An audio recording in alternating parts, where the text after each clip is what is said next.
Our next speaker is a rock star, a tech rock star, but a rock star indeed. He is part of a company that was bootstrapping back in 2006, and now they've achieved every startup's dream. They have built the biggest independent infrastructure as a service in the world, and they do highly scalable, highly performant cloud computing. And this is their story. Welcome, Paul Ford from SoftLayer. Thanks. Thanks, everybody. I'll try to be at least somewhat as entertaining as Thomas and Mike, but it's tough. First of all, thanks to all of you guys, Mike and Robin and guys like that, Bogdan and folks that are really helping spread the word on technology and what's going on in Europe. A little bit about myself. I was in the music business for quite a while before getting into this technology thing. Shocking, right? I'm a serial entrepreneur to various degrees of success and unsuccess, and now I am an internet plumber. And we have built what I formerly would tell everyone is the world's largest, most successful infrastructure as a service company in the world. And I'm here to tell you some stories about how we did that. Unfortunately, today, I have to tell you, though, also, that we are no longer the world's largest, most successful independent infrastructure as a service company. Sucks, right? Well, I'll get to the story why that doesn't suck here in just a little bit. A little bit more about me after the music thing. Did some startup activity, raised a bunch of money to various degrees of success and failure. Now I am what seems to be a serial mentor to a lot of startups. How many more startups we got in the house? Let me see. Where you at? Excellent. Keep trying. It'll happen. After all of that and becoming a serial plumber, I am a Techstars mentor. I'm a 500 startups mentor. Mike, where are you? Fortunately or unfortunately, I've had the fortune or misfortune of riding around the planet with Dave McClure on a plane in India. Yeah, that's a whole nother story. We can get to that later. And now let's talk about the SoftLayer story. So SoftLayer started back in 2005. 5505, Cinco de Mayo in Texas, where we live. And again, you heard Mike talk about filters. I'm from Texas, so I have no fucking filter. And we'll get through that too. So the 10 founders of the company, let's see. 10 founders. So all the startups out there, many of you have more than 2 founders? Anybody?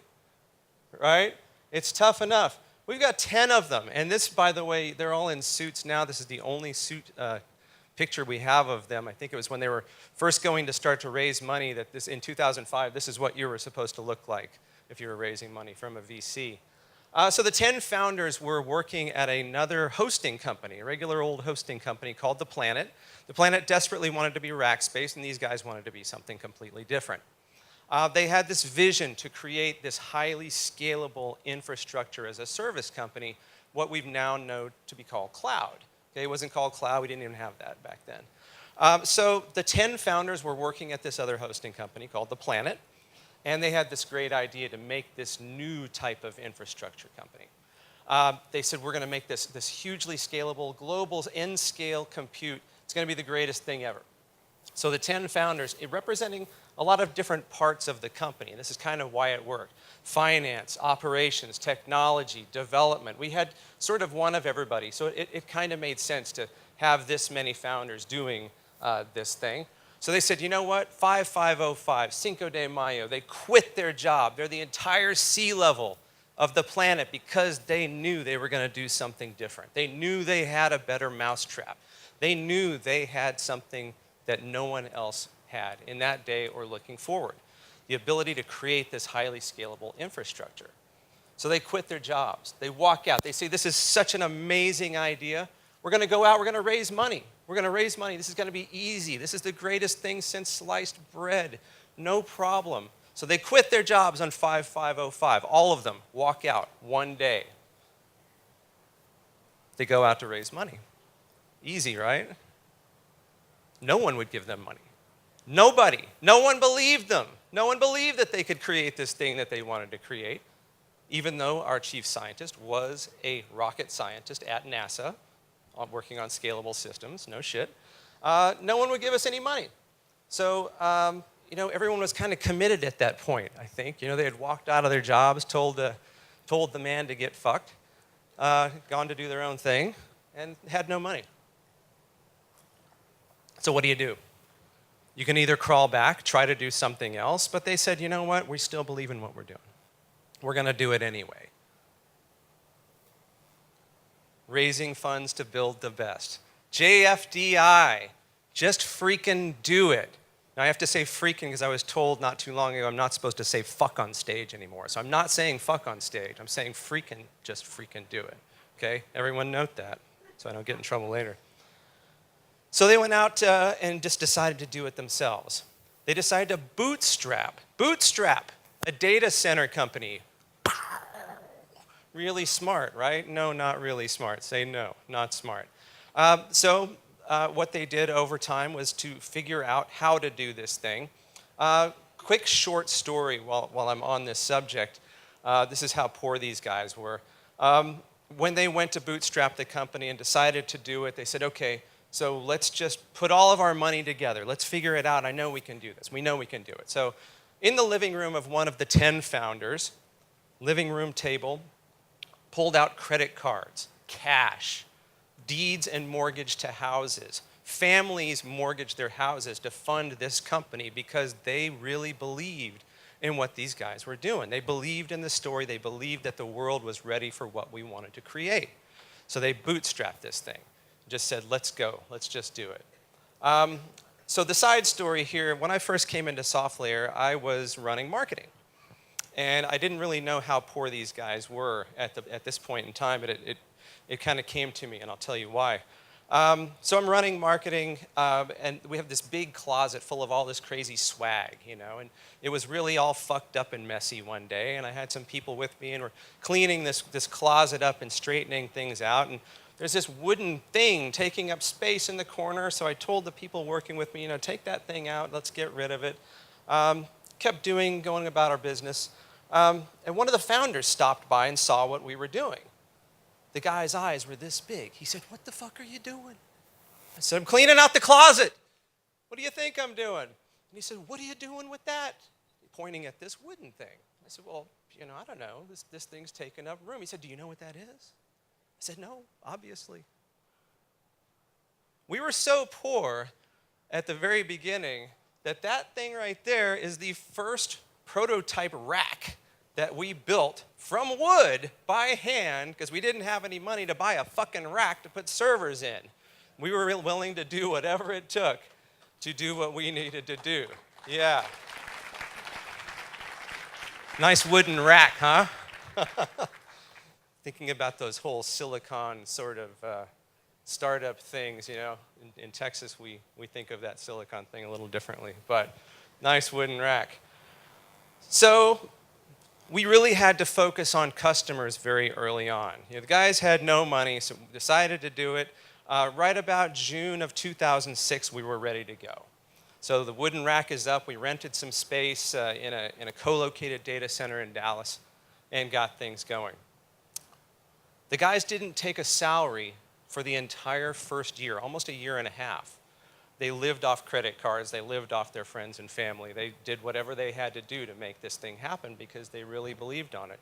But we had to focus intensely on customers. We had no venture capital. We had nothing we could burn through.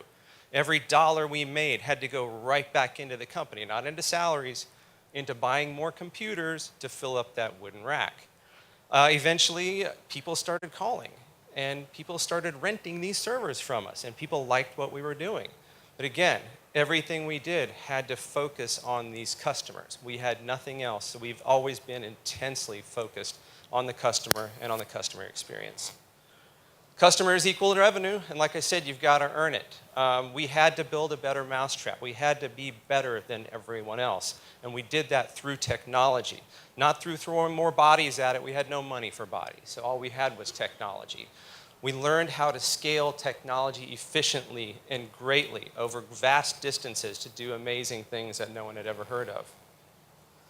Another thing that we did very early on, beyond the 10 founders and even during the 10 founder sort of era, It's interesting that during that early time, we're a 24/7 operation. Okay? The internet doesn't sleep. We don't ever sleep. I don't sleep much. You were just as likely at 10 p.m. on a Saturday night to make a service or a request call to our customer service. You were almost as likely to get our CEO as you were to get someone else, because these guys had to take shifts because they were so dedicated to doing what they're doing. But we've realized that taking care of people is essential. To get people to do the impossible and actually think they like doing it is an art form. And we've perfected that art form. Again, we're from Texas, so we do a lot of crazy stuff. Something we developed very early on was called Truck Day. So on the first day of every month, hold on.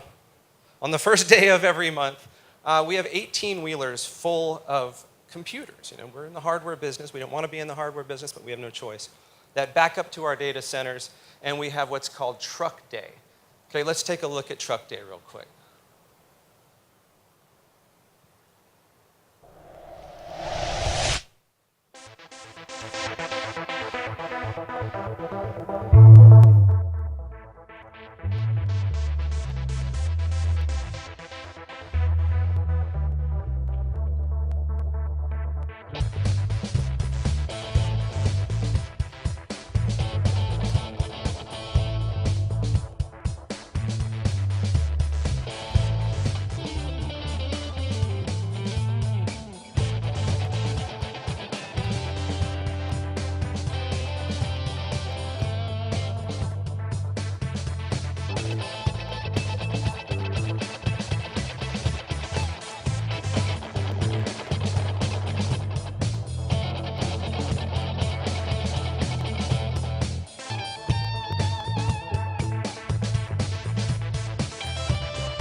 So that's a little thing called Truck Day. So when I first started at SoftLayer, within the first 30 days, everyone who starts at SoftLayer has to show up on the docks wherever they work at 6 a.m.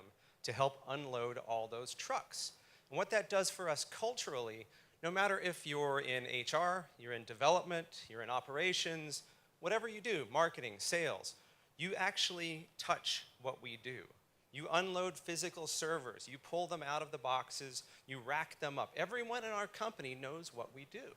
So when they're talking to a customer, a partner, a channel partner, anyone else, they know what we do. It's part of our culture. Now that seems like a pretty cool thing to do, don't you think? So everyone knows what we do. Well, that's about half of the story. So if you recall, I said we had to bootstrap our company, and we did pretty well for a while, but at a certain point you need to scale. So we got some very early financing. Now if you understand what early financing means, that generally means you're going to get screwed somehow, but you need the money to do it anyway, to do scale. So we got some very early financing, 35% interest rate on hardware. Terrible. Anybody like 35% interest rate? No. Sucks, right? But that interest rate had terms, and it didn't start for 45 days. So the first day of every month, we had Truck Day. The sooner we could get those machines off that truck, because the 45 days started ticking as soon as they opened the truck door. Things come off the truck, into the data center, get racked up. Every one of them are ready to be sold or rented to people on that day. And because of that mindset, we were able to pay for all of those machines always before the 45-day term kicked in. So we never had to pay that interest rate on anything that we did just because of Truck Day. Now it's evolved into something cultural, but don't be fooled. It's a matter of necessity because we weren't about to pay 35% interest on anything. Those kind of things are the type of things that we like to do. Again, we're from Texas. We do a lot of other stuff. We cook meat a lot together. We drink a lot together. We have Tattoo Day as well. If you take a look at that skull in the middle there with the 3 bars tattoo, that's dedication by people getting a company logo, and a lot of it, done like that. The 3 bars logo is something we're very proud of. That 5505 skull there, that's actually our CEO, Lance Crosby's arm, willing to get inked for the company cause. We do a lot of activities like this. We like to work really hard. Again, 24/7 operation, but we play really hard as well. So let's talk about what we've built. Enough about all this baloney. Let's look at the stuff that we've built. We built a global network of this highly scalable infrastructure, 13 data centers, 17 network points of presence. This is an old slide. It's about 120,000 physical servers, 21,000 customers, and I think about 24 million domains now. So we have to scale, and we have to scale at internet speed. What that means to us, it's not important, really, if you're worried about 1 million people coming through your virtual front door. It's what happens when it goes from 1 million to 10 million over the course of a couple days. Can your infrastructure handle it? Will it explode? Will it keep working? Will you stop the money machine? Or will it keep running? That's what we're all about. We're all about total control.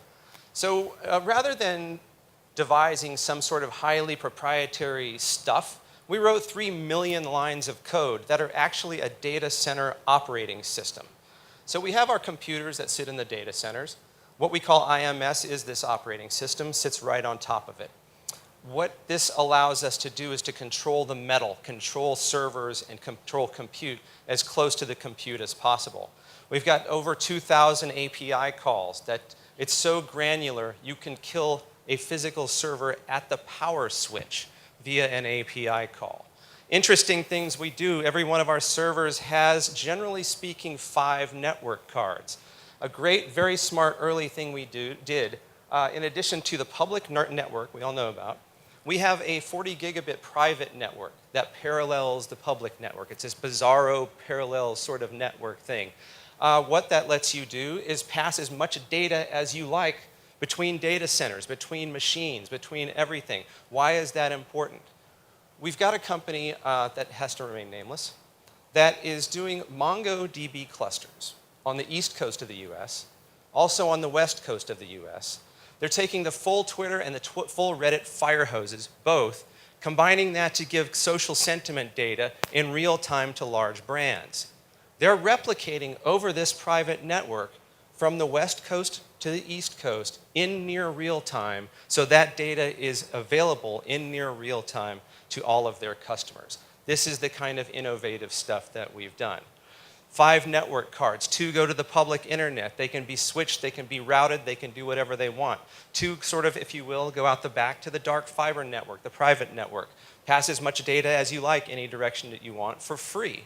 We do all of this sort of traffic stuff for free, just so people have a better customer experience and can control things the way they want to control them.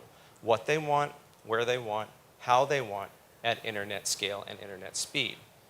Now, the real secret sauce for SoftLayer is something, full disclosure, I was at another company called Rackspace. Was part of the movement OpenStack. Anyone heard of OpenStack? Was part of the team that pushed OpenStack out into the wild. And through that effort, I met the SoftLayer guys.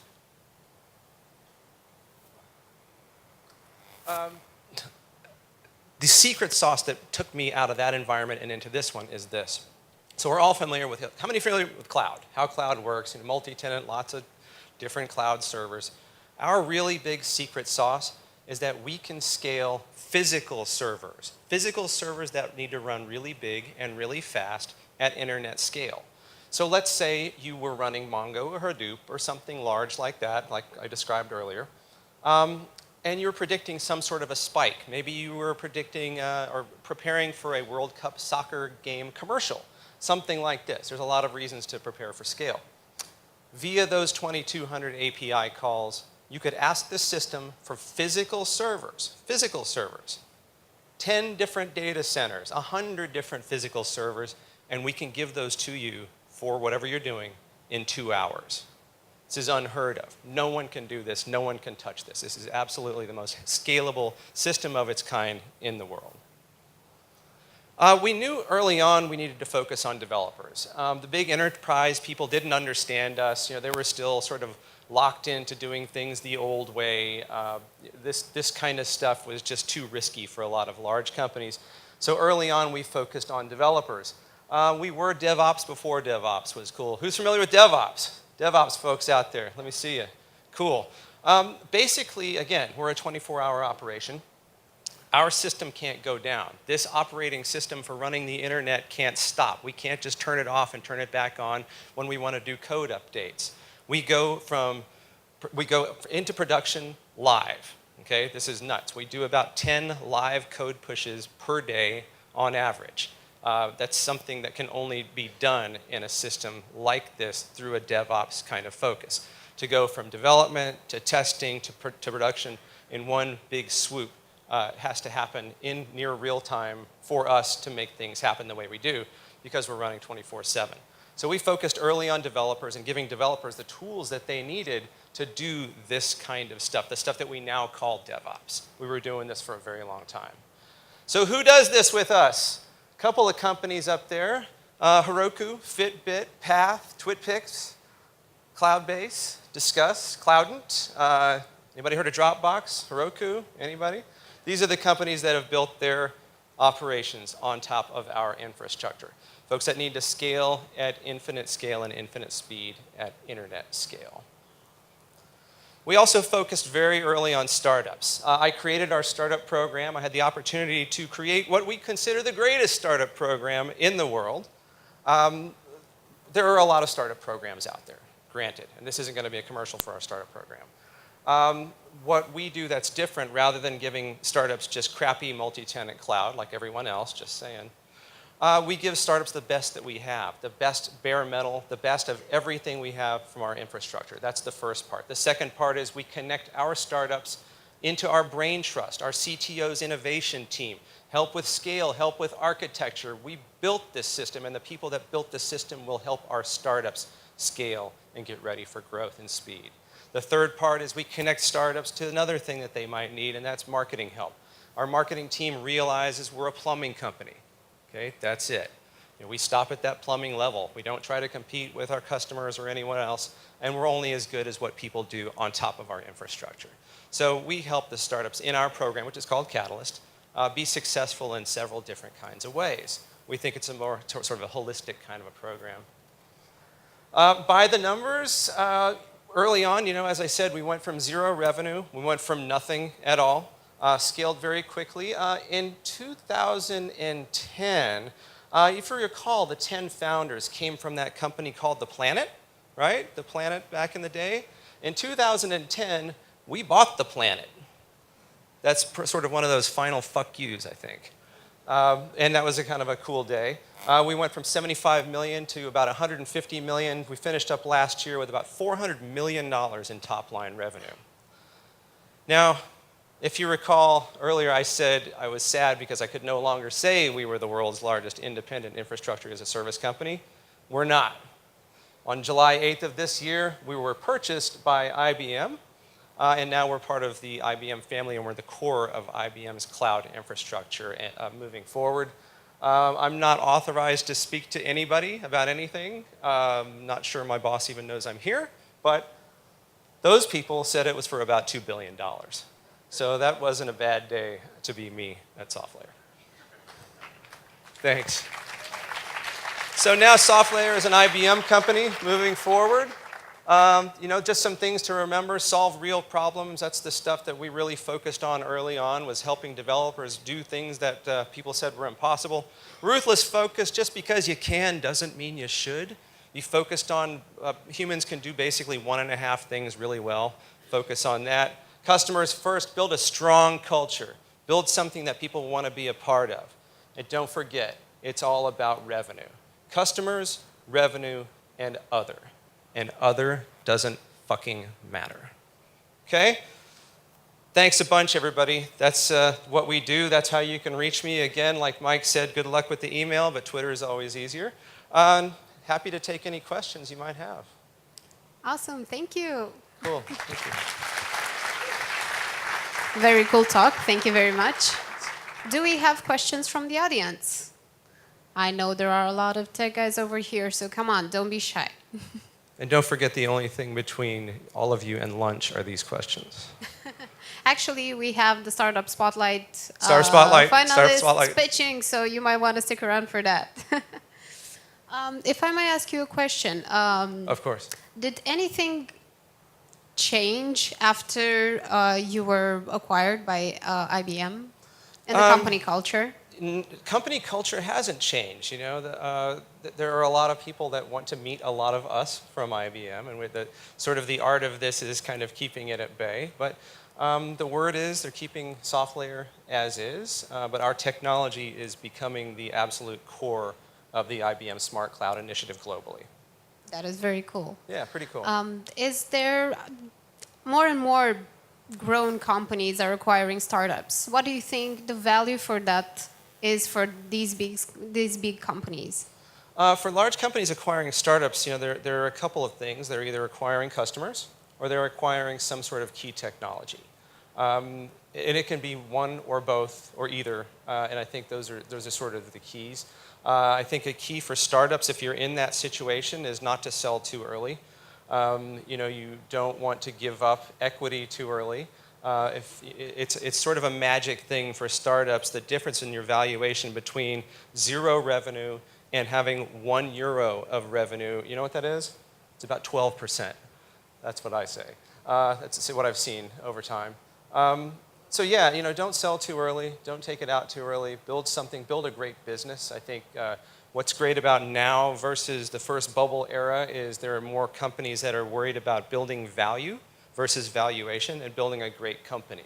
I think if you go at it trying to look at an end game early on, it's almost destined for failure. If you look at things with an eye towards building a great business and building a customer base that solves a problem and things that people want to spend money on, I think then you're on the right track. Okay, thank you. Are there any questions? Cool. Oh, we have one over there. Okay.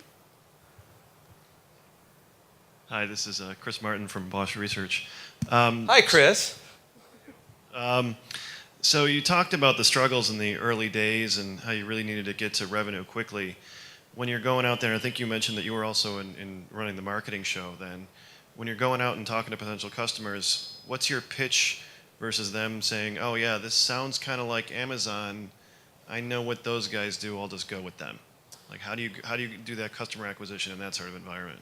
Well, and that's a great question because early on, even to now, we never spent a lot of money on traditional type of advertising or marketing. We spend most of our time doing this with developers and helping them learn why we are better. We consider ourselves to be better. We get a lot of companies and startups and others that sort of graduate to us from both Amazon and from Rackspace for a couple of different reasons. From Amazon, companies hit a certain point where latency becomes an issue. And our big core competency is we make shit go really fast on the internet.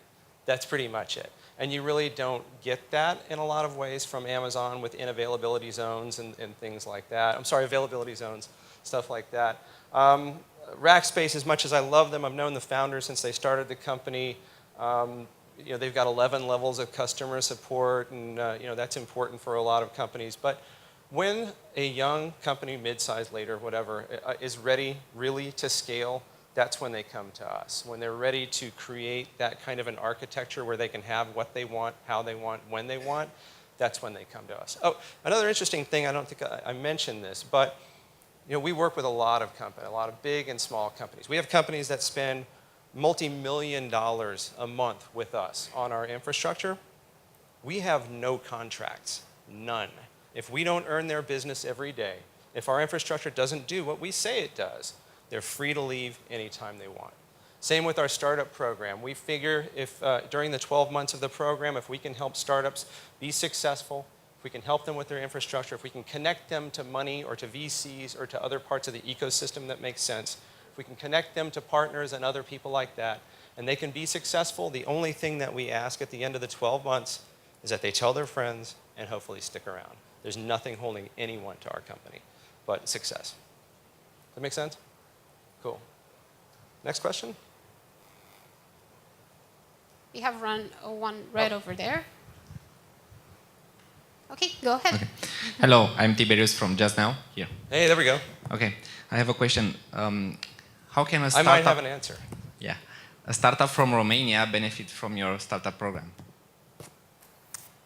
Paul at softlayer.com. Thanks. Yeah. Glad to help you, man. We had another question over there. Okay, see the raised hand. Hi, Florian Buga from Web Valley. Cool, man. I was curious about the unusual number of founders. What went well and what didn't? And would you recommend a... Like I said, it was a challenge. It's sometimes having 10 founders is like fucking cat herding. Getting everyone to agree and do the same thing. It's difficult. But the reason it worked is we had so many discrete disciplines on the team. We didn't have to go out. The guys had worked together for a long time already. We had operations people. We had networking people. We had sales people, marketing, a great leadership in Lance Crosby. It worked because we had so many people, and they were so dedicated. And when you walk out together on another company, you really can't go back. So it was either do or die for these guys, and that's what made it work. So would you recommend that? No. Okay. Hell no. I would recommend working hard, trying to get involved in a great accelerator like Techstars or 500 or Seed Camp or any of the other operations that Mike talked about earlier. Really learning how to do this game, especially if you're here in Europe. Part of the issue is, as Mike mentioned, is getting people to actually write checks. There are a lot of people with a lot of money in Europe. But because Silicon Valley's been at this for 75 years, that's the other thing people forget. This isn't something that happened since the first dot bomb. Been at this for a very long time. Raising money is a little tougher here, and I've found that through a lot of experience. And I think if you can get involved in an accelerator that really legitimizes the team and the product and what you're doing, it's a little bit, I won't say a lot, a little bit easier to raise that early capital because that usually comes with being part of that accelerator. So you don't recommend bootstrapping neither?